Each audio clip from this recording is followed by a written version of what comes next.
So, good morning. Dito tayo sa Tondo. And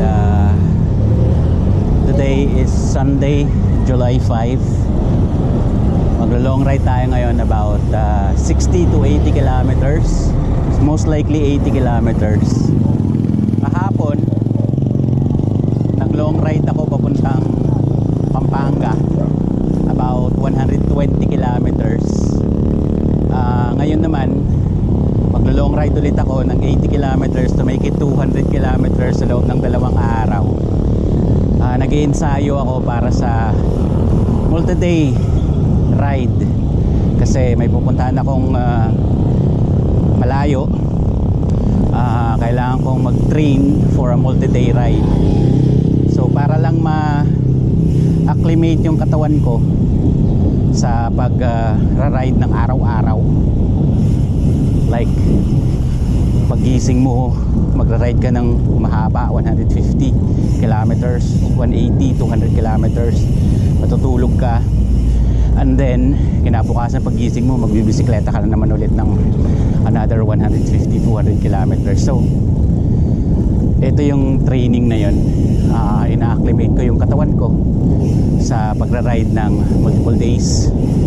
So first day mag-accumulate ka ng fatigue, kinabukasan magbibisikleta ka na naman ulit. So matinding fatigue ulit ang mangyayari sa iyo. So tinuturuan mo yung katawan mo ng ganun para sa pag mag-long ride ka na, yung totoong ride na ay hindi naman ibago, hindi ka na malaspag. Napaka-importante ng nutrition at saka recovery at pacing. Well, not really recovery kasi hindi ka naman talaga makaka-recover sa isang tulog lang. Pero at least kahit pa paano makatulog ka ng 8 hours or yung katawan mo makapagpahinga. Pero ang talagang napaka-importante sa multi-day ride ay yung pacing. Dapat zone 2 ka lang. And yung nutrition. Kasi ang nutrition, ang pagkain mo, yun ang gasolina mo eh. Gasolina sa pagbibisikleta. So kailangan maayos ang kain mo. Carbohydrates for energy, protein kahit pa paano. So ayan, dito na ako sa Tayuman. Papunta ako ngayon sa MOA. Doon ako mag-ikot-ikot. Yung MOA Seaside Seaside Drive. Doon ako mag-ikot-ikot. Dito na ako sa Tutuban. Kakaliwa lang ako dito sa Recto. Tapos papunta akong City Hall, and then Ross Boulevard, tapos CCP, and then puntang MOA na. Doon sa MOA siguro ikot-ikot lang ako doon ng chill lang, mga 40 kilometers na ikot-ikot laps. Hindi lang ako makikipagsabayan doon sa mga bata na malalakas. So ito sa left ay Tutuban. Ayan is 168 mall sa harap. Dito sa kanan is Recto, Divisoria. So mag-ano lang ako dito. Ayan.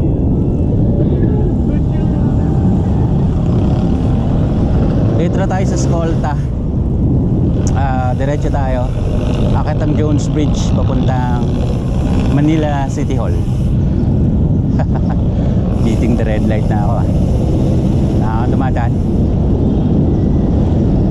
Chill lang tayo dito sa paakyat. Marami mga nagtataka kung bakit may mga siklistang grabe mag long ride, like 200 kilometers, minsan 300 kilometers one way. May iba pa nga nagpa 500 kilometers eh. Talagang ang lulupit. Pero ang diskarte lang talaga doon is pacing. Pacing lang, wag kang pedal ng hindi mo kaya sustain. Dapat yung sustainable pacing. Zone 2 lang, zone 2, zone 3. Yun kasi yung kaya mong i-sustain sa haba ng oras. Ngayon kapag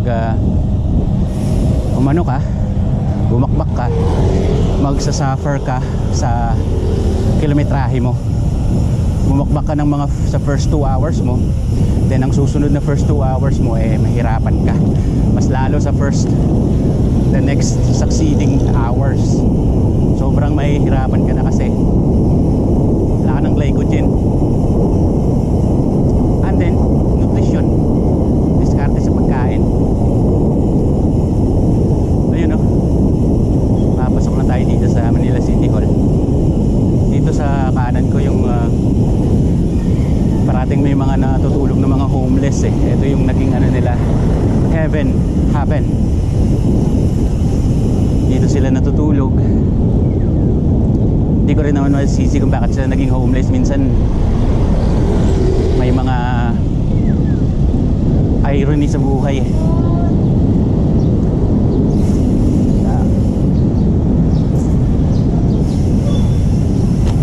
Minsan nagpapakain tayo dyan. Paminsan-minsan lang naman, hindi parate kasi hindi naman tayo ganun kayaman. Tsaka hindi naman tayo membro ng mga NGO. Pero may mga NGOs na mga nagpapakain ng mga homeless sa Manila. Ang iba, may magsasabi na parang pag ginagawa nyo yan ay parang kinukonsenti mo ang pagiging homeless nila. Hindi naman, minsan biktima rin sila ng mga pagkakataon na talagang wala silang choice. Kasi ang tatay nagdodroga, nakulong, yung nanay nagdodroga, nakulong. So wala na silang choice kundi mala sa kalsada, matulog sa kalsada, dumiskarte sa kalsada. Lalo yung mga bata na nakilala ko dyan. So minsan mo yun, wala talaga silang choice. Walang masyadong kakilalang kamag-anak. Kung mayroon man, itinataboy kasi nga galing sila sa pamilyang mga adik. So minsan kasalanan ng tatay, kasalanan ng nanay, nagsasuffer yung mga anak. So minsan may mga ganong pagkakataon. Kaya although hindi naman din lahat, may mga nag-addict din kaya naging homeless. So wag ka lang maging judgmental kapag may nakikita kang homeless. Kasi minsan yung iba dyan, biktima din sila. Hindi nila pinili maging homeless. So hindi ako tumutulong na nagbibigay ng pera. Pero ang ginagawa ko minsan, pagkain, bumibili ako ng pagkain dyan, pinamimigay ko in my own little way.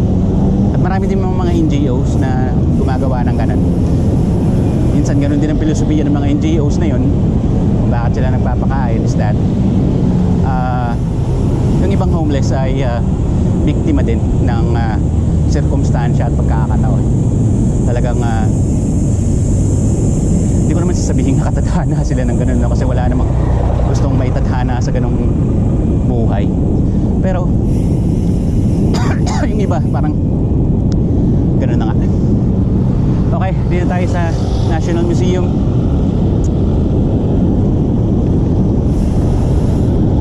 And takbong lang tayo, zone 2. Marami overtake sa akin ng mga nagbibisikleta. So this is recto. Pasok lang ako dito, Tomas Mabua Street. This is part of Binondo. Ito lang tayo. Ano to, part ng Chinatown.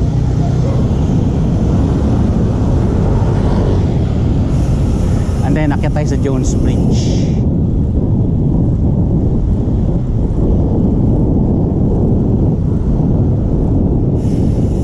This is ayan, part of the Chinatown.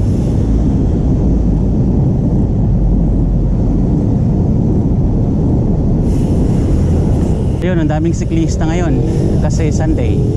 Andito na tayo sa kilometer 0 ng Luneta.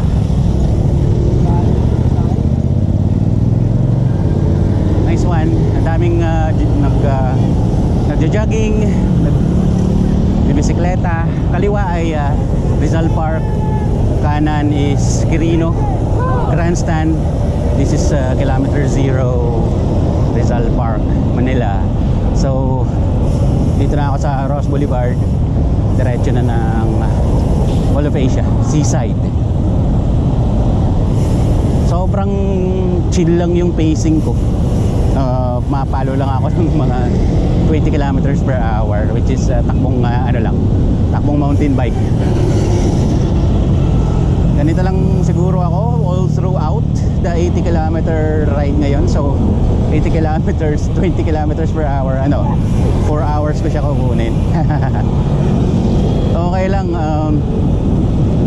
Siguro titingnan ko mamaya dun sa MOA kung pwede ako mag zone 3, zone 4. Mukhang kaya ko naman.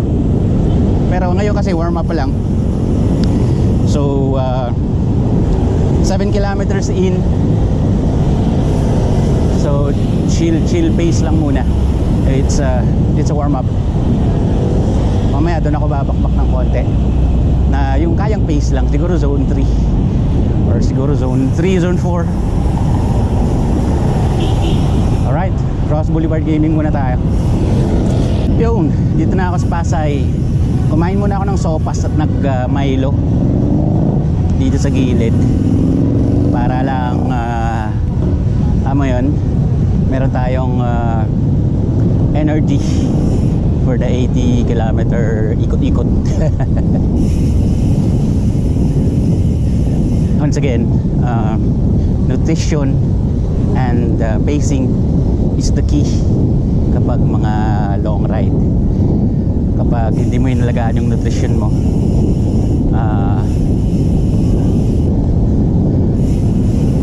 pwede ka mag-bunk. Yung iba nababaw ng mga gel, yung mga carb gel, tinitake nila every hour, lalo na pag may mga paahon. But di ako sanay sa ganun. Mas feel kong kumain talaga.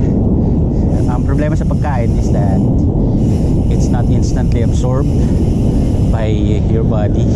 So it'll take about 20 to 30 minutes bago niya absorb yung nutrients.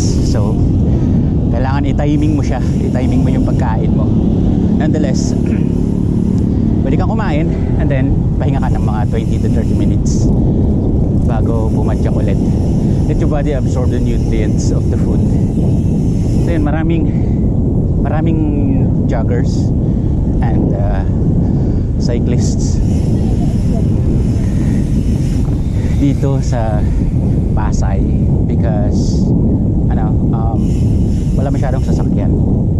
So andito yung mga cyclists and runners. Nakakatuwa naman na marami sa ating mga Pilipino hindi pinapabayaan yung kanilang fitness. Napaka-importante kasi ng fitness. That's for longevity. Para at least kahit pa paano. Pagdating mo mga 50, 60 years old, hindi naman yung uugod-ugod ka na. At least pagdating mo ng mga ganong edad, meron ka pating energy para sa mga anak mo, para sa mga apo mo. Yun naman ang ang importance ng fitness. You need to be fit for the future, para sa mga apo mo. Yung iba nagsasabi mamamatay ka rin naman regardless kung mag-exercise ka or hindi, or you eat healthy food versus hindi. Pareho lang din naman, mamamatay ka lang din naman. Oo naman, mamamatay naman tayong lahat. Pero mas malaki yung risk ng mga unhealthy, mga kumakain ng mga unhealthy foods, hindi nag-exercise. Mas malaki yung risks. So sila yung mga unang mamamatay. That's the reality of it. Hindi ka na nga nag-exercise, hindi ka pa kumakain ng maayos, nag-yosi ka pa, umiinom ka pa, di good luck. Tapos sa mental state mo naman, ang dami kang utang, susugal ka, wala talaga. You create your own problems. Okay, lapit na tayo sa GSIS, sa Senate. Itong kaliwa is GSIS, tapos dun sa unahan ay Senate. Dito sa Senate, dyan sa bandang kaliwa, May mga naglalatag dyan ng bike parts pagka ganitong weekend at saka umaga, morning. Ayan, meron na nga ako nakikita pa ilan-ilan, pero mamaya dadami sila mamaya, mga bandang alas 7, alas 8, alas 9. Yun yung peak ng paglalatag dyan. So mamaya maraming maglalatag dyan.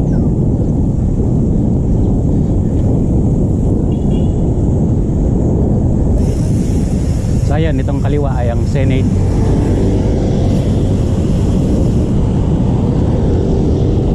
Hindi pa sila busy ngayon baka bukas dahil mag-start na yung impeachment ni Vice President Duterte. Magiging busy na naman tong kaling to. Andito yung mga rallyista. Tatampak na rin ng mga pulis dito bukas. Dito sila mga nakatambay Alright,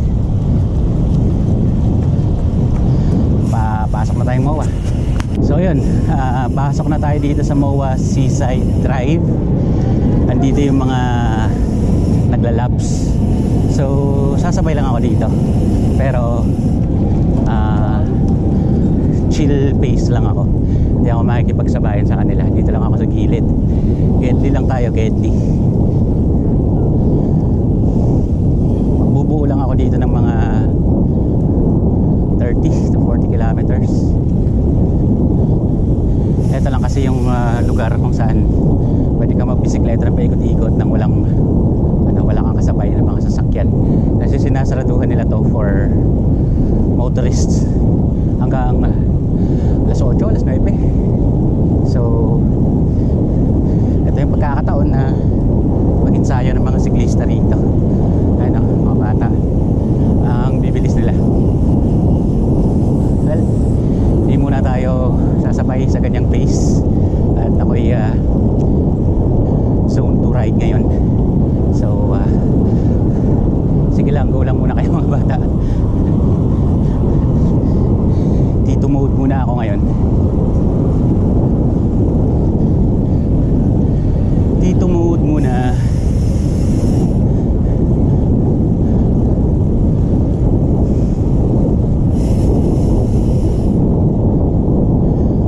Karamihan dito mga naka-fixie. Pagbata, bakit kaya mahilig sila sa mga fixie?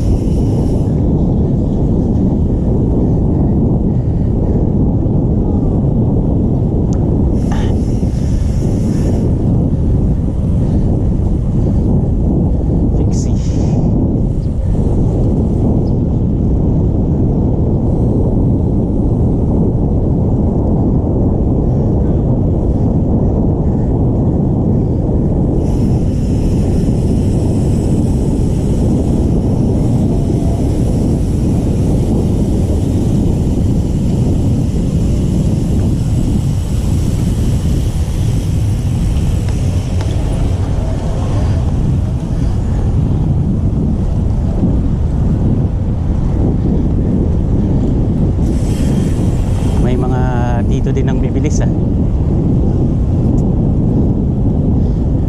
Pwede ka mag-interval dito, interval training.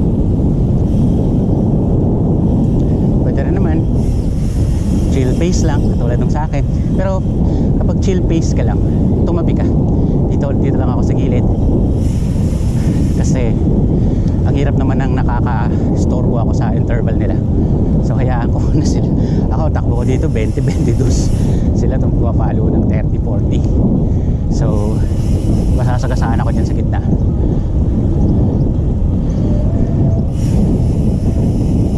Kaya dito lang ako, chill pace lang ako. Sundan ko lang tong may music.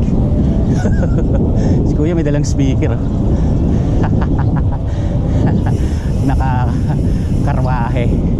Nakakarwahe tapos may dalang speaker.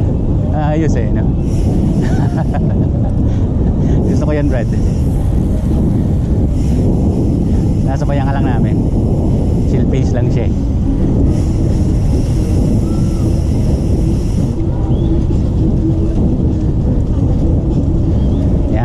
Yan gusto ko. Ganitong pace lang hanggang sa makabuo tayo ng mga 30 kilometers.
15 kilometers pa lang ako. So ang ano ako dito hanggang 45 kilometers or 50 dito sa Mauaten. Tsaka ako lalabas para mag-ikot-ikot.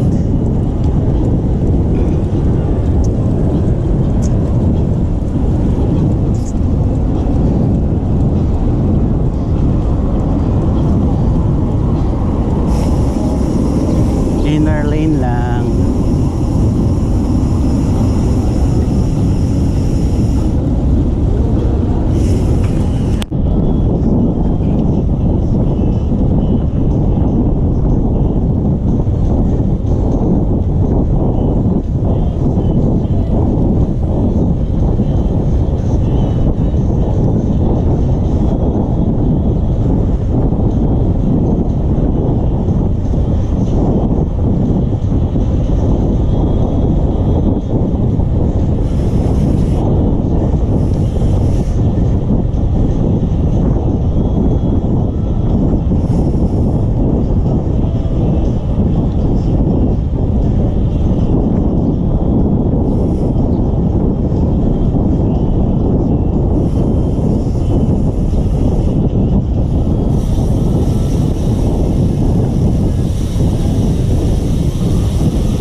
Zone 2, Zone 1.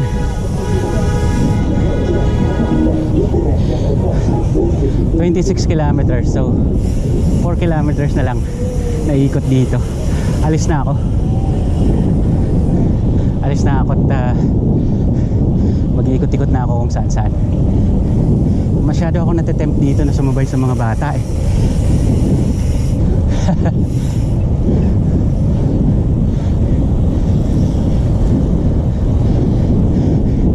Yan yung reason kung bakit hindi ako sumasama sa mga group rides, kasi pag group rides kasi hindi mo magawa yung sarili mong pace. Pag mabilis ang peloton, pag mabilis ang grupo, sasabay ka sa kanila. Eh paano kung yung resistensya mo hindi ganun kalakas? Paano yung mga kasabayan mo, mga batak na batak? At least kahit pa paano, pag solo ka, ride at your own pace ka lang. Kung ano yung kaya ng resistensya mo, anong kakayanan mo, yun lang yung pace mo. Ride at your own pace, bahala ka. Makakarating ka rin naman sa paroroonan mo kung kahit 20 kilometers per hour lang yung takbo mo.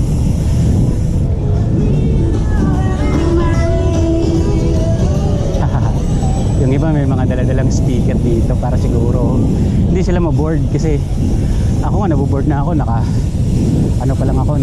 10 kilometro pa lang ako paikot-ikot, naboboard na agad ako eh. Wala kasing ibang makita.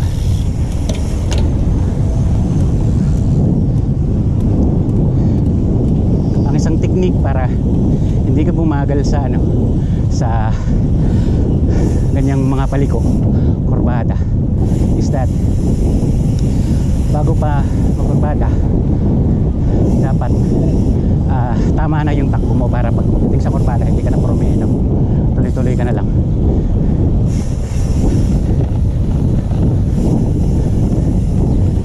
So sumabay ako ng mga ilang laps dun sa mga bata, kaso bumitaw din ako kasi naisip ko zone 2 lang pala yung ride ko ngayon. Na temp lang ako na sumali din sa peloton.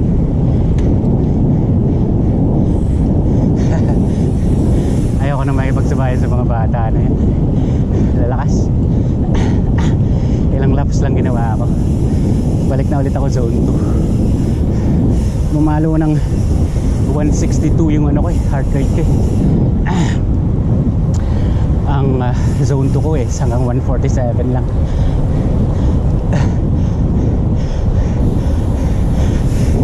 Pero nice pa din naman.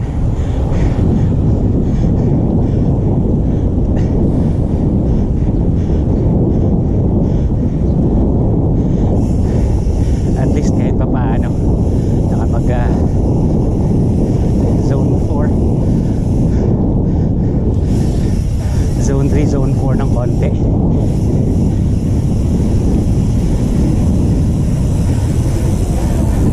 So nakaka 26 kilometers pa lang ako. So parang ang boring kapag dito ka lang sa MOA.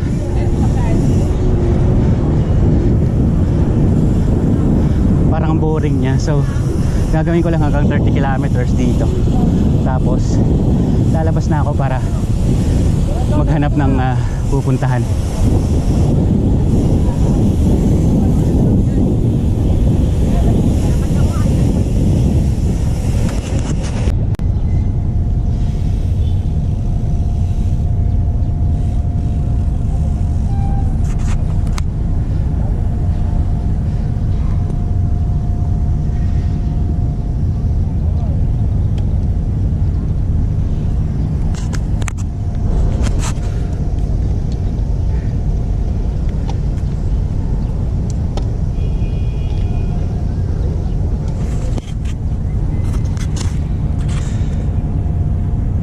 So nakaka 33 kilometers pa lang ako.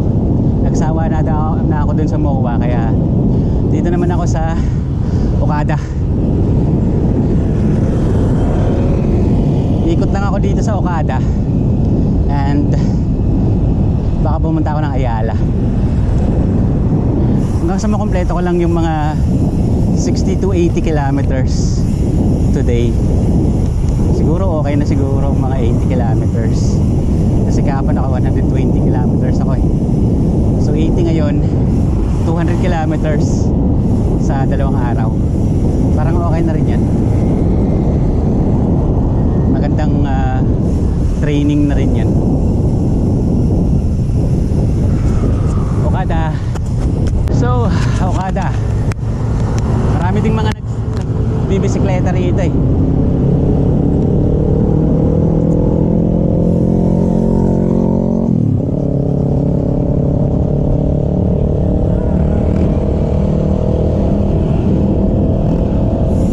I guess iikot lang ako rito. Ito yung signage ng Okada. Maraming mga nagpapapicture. Ako diretso na. Ayun. So tapos na ako sa MOA. Dito naman ako sa Ayala.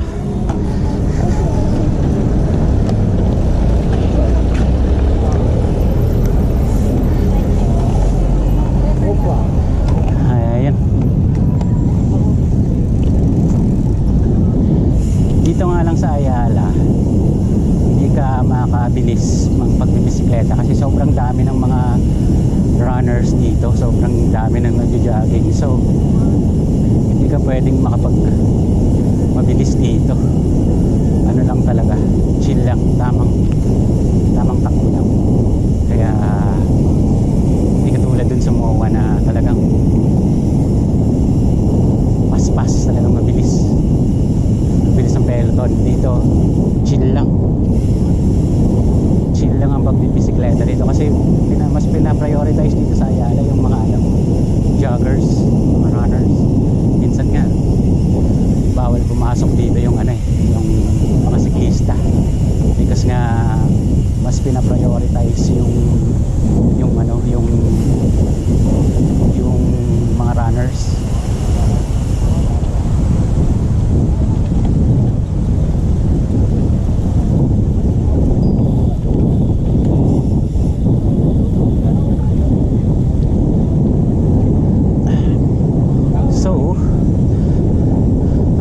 Isang laps lang dito. Hindi na ako masyado magtatagal dito. Tama lang ang isang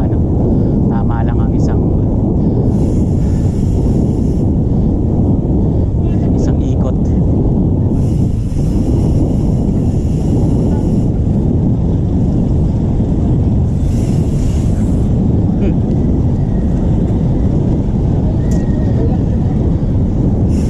Event yata ngayon dito. Daming mga ambulance. May fire truck. Ano kaya event ngayon dito?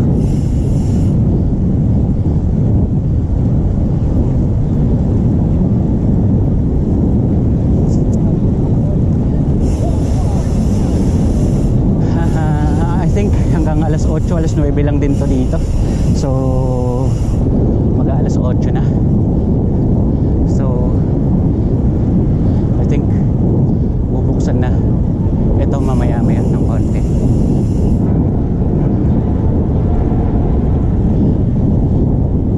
So joggers talaga yung pina-prioritize dito.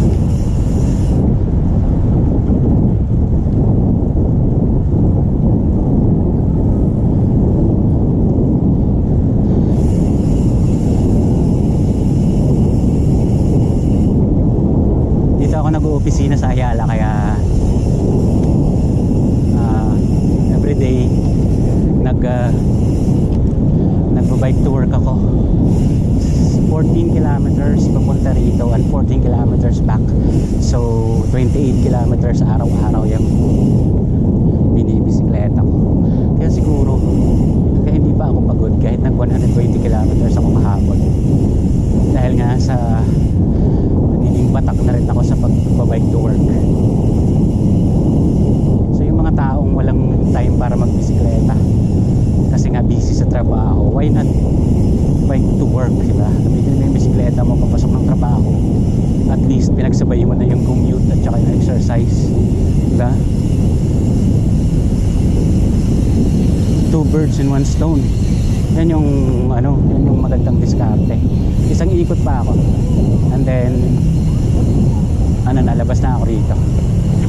Medyo mabagal dito eh.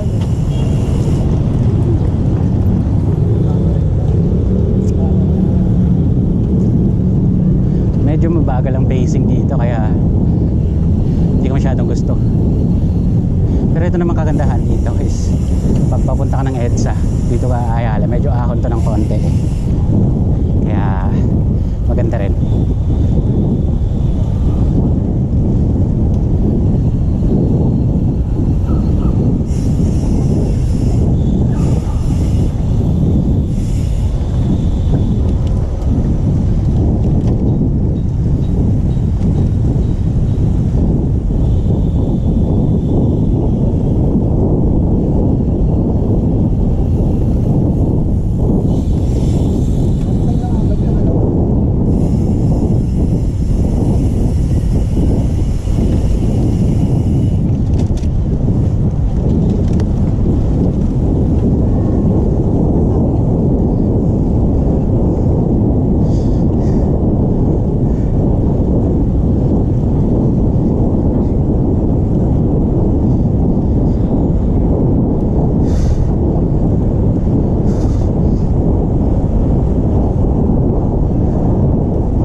Regent. So, konting ahon. Banayad na ahon.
So, dito naman na ako sa Intramuros. Ikot lang. Nakaka 60 kilometers na ako. Ikot-ikot lang ako dito. Balak ko is 80 kilometers na yung umagang to. So meron pa akong 20 kilometers.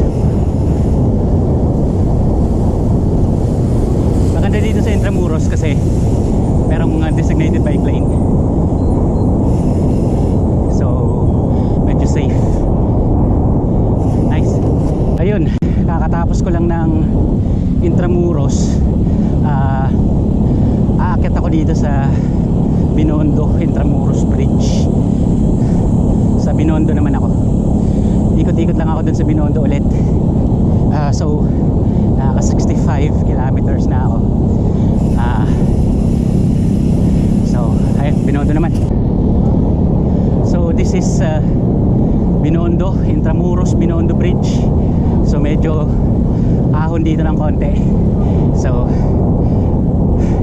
basic lang, chillax lang.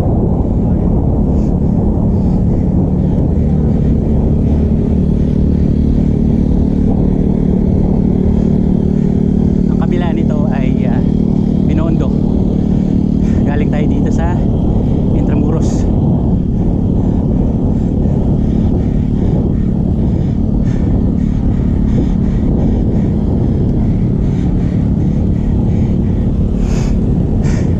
Hindi nakapag si kuya.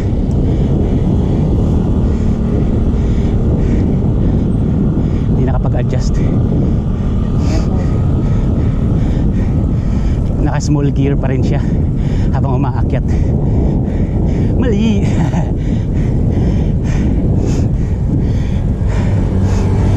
Sarap.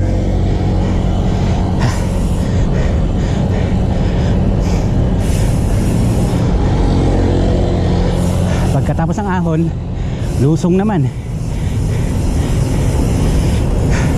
Lusong papuntang Binondo. Here we go. Yeah, come on.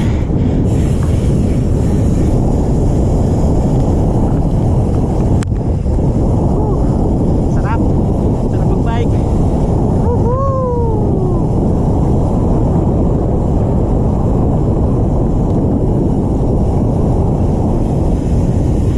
Hirap din kapag palusong kasi pag mawalan ka ng preno, naku po, patay tayo dyan. Diretso ka sa barrier, concrete barrier pa naman.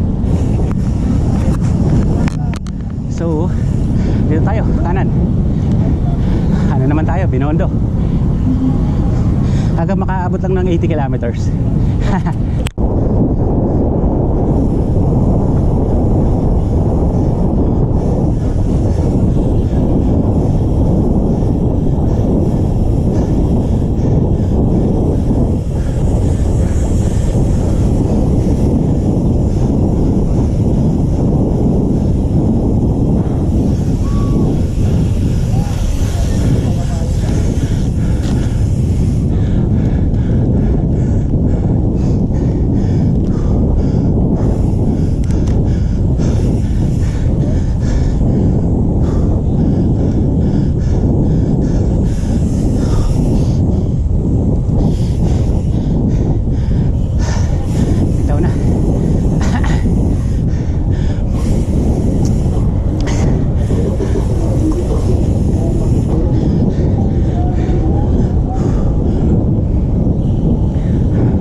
Okay, so andito na ako sa Santo Niño de Tondo, sa simbahan ng Tondo. And naka 85 kilometers din ako, lahat-lahat simula kaninang umaga. 80 kilometers lang yung plano, pero medyo napasarap ng konti, kaya naging 85 kilometers, which is good. I felt good.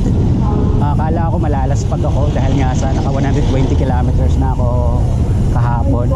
But hindi pala. Masyado palang okay na yung stamina ko that the 85 kilometers na yon, parang gusto ko bang mag-century 100 kilometers, but hindi ko na gagawin yun.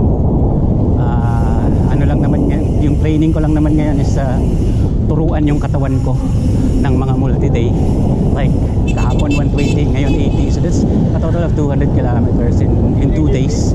So I think that's fine, okay na yun. Mag-a-adapt na yung katawan ko whenever I have a multi-day ride. So ayun, another set ng training siguro next week, and then pwede nang isabak sa long ride na multi-day. Kahit mga 500 kilometers, 700 kilometers, kayang hatiin yun ng 2-3 araw. Hindi ko naman kaya pa yung mga one shot na 300 km, one shot na 400 km. Hindi ko pa kaya yung mga yun. Kailangan ng another set of training kapag one shot ang gagawin ko. But yeah, today's training is perfect.